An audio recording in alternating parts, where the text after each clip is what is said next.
In a small village in Oxfordshire, Jordana Richards saw something most people would have walked past, an old, disused red phone box. When the local mobile library closed, something quiet but important disappeared.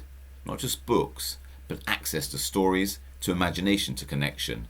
And so she raised £4,000, restored the phone box, and transformed it into a free community library. And for the past 8 years, she's been lovingly maintaining it, rotating the books, keeping standards high, making sure that anyone who opens that little red door finds something worthwhile inside. And it continues to be enjoyed by people of all ages and from all walks of life.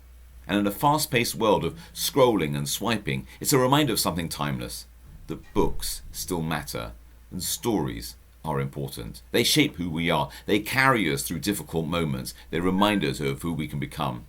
And that's exactly why and what Pesach is about, because our celebration of this season of freedom centers around a book, the Haggadah.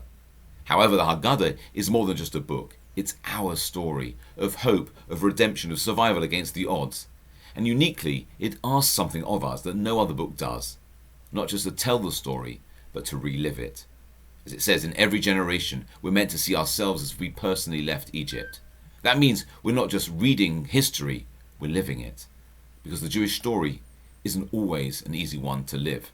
The past couple of years, and even recent weeks, have been extremely challenging. And at times our story can feel less like redemption and more like uncertainty and struggle. But that too is part of the story. If we'd been in Egypt 3,000 years ago, it would have felt like a story wouldn't have felt like a story heading towards freedom. It would have seemed like endless hardship, a reality with no clear way out, and then suddenly everything changed, and in the blink of an eye, slavery gave way to freedom.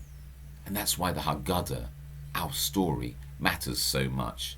Because every year, it reminds us that our story today is still unfolding. We may be in a difficult chapter, but it's only a chapter, not the whole story, not the final page. As we know, the journey of the Jewish people has always been one of moving from despair, not just to survival, but to destiny.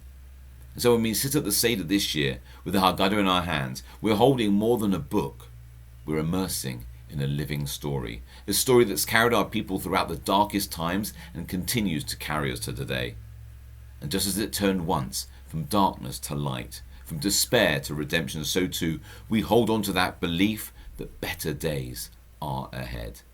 And perhaps this year, as we say Dayenu, we can add one more quiet one of hope, Dayenu, to the difficult chapters, because our story isn't over yet. Even I wish you, your family, and the whole community, Chag Kasher v'Sameach, a very happy, healthy, and a kosher Pesach, next year in Jerusalem.